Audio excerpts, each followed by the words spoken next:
መንግስትና የግል አጋርነት 21 ሄክታር ላይ የሚያርፈው የካዛንቺስ ሀያት የመኖሪያ መንደር የውበትም የዘመናዊነት መገለጫ ሊሆን መሰረት ተጥሏል። ቤቶችን፣ ትምህርት ቤት፣ መዝናኛ ቦታዎችን፣ መንገድ የመሳሰሉ ነገሮችን ለመገንባት ነውና ይሄ እንግዲህ የመኖሪያ ቤት ብቻ ወይ ደግሞ እንደዛ ሳይሆን አንድ ራሱን የቻለ የከተማ አነስ ያለ ከተማ የመገንባት ያክል ነው የሚሆነው ማለት ነው።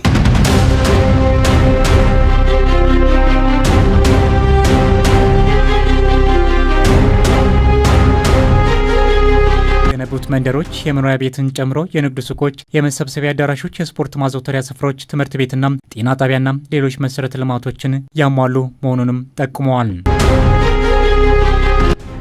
በከተማችን በአዲስ አበባ መሀል እምብርት ላይ በካዛንቺስ ዛሬ እንገኛለን። ዛሬ እዚህ የመጣንበት በምክንያት ነው። ብዙ የምናየው ነገር አለ። ይህ እድል እንዳያመልጣችሁ፣ አብረን እንቆይ ላሳያችሁ። ይህ በከተማችን በአዲስ አበባ መሀል እምብርት ላይ ማለትም በካዛንቺስ ከመለስ ፋውንዴሽን አጠገብ ላይ የሚገኝ ወደ 250 ሜትር ስኩዌር መሬት ላይ ያለፈ እጅግ በጣም ስፋት ያለው ከአዲስ አበባ ከተማ አስተዳደርና ከሀያት ሪል ስቴት ጋር አንድ ላይ በመሆን የሚሰራ እጅግ በጣም ትልቅ ፕሮጀክት ነው። ፕሮጀክት አንድ ቁጥር እንግዲህ በግንባታ ላይ ይገኛል። እንደምትመለከቱ እንግዲህ ሳይት ክሊራንስ ተደርጓል። በአሁኑ ወቅት እንግዲህ ለግንባታ ዝግጁ ሆኖ እንግዲህ እናንተ ነው እየጠበቀ ያለው። ታዲያ በዚህ ቦታ ላይ ማለትም እጅግ በጣም ስፋት ባለው ቦታ ላይ የሚገነቡት እንግዲህ ከባለ 1 መኝታ ቤት እስከ ባለ 4 መኝታ ቤቶች ናቸው። ታዲያ ይህንን የመኖሪያ ቤት ከሌሎቹ ለየት የሚያደርገው የያዘው የመሬት ስፋት ብቻ ሳይሆን ማለትም ወደ 250,000 ሜትር ስኩዌር መሬቱ ብቻ ሳይሆን ነገር ግን መሬቱ እንዴት እንደሚጠቀሙት ቤቶችም የሚገነቡበት መንገድ 40-30-30 የተባለ ሲሆን ከሙሉ መሬቱ ላይ 40% ቤቶች የሚገነቡበት ሲሆን 30% ደግሞ የተለያዩ መንገዶች ይገነባበታል። ቀሪው 30% ደግሞ ለተለያዩ ግሪን ኤሪያዎችና መዝናኛ ቦታዎች ይውላል ማለት ነው። ይህም መንገድ ነፋሻማና ለመኖር ምቹ ያደርገዋል ማለት ነው። ስላከፋፈል መንገዱ ደግሞ አታስቡ።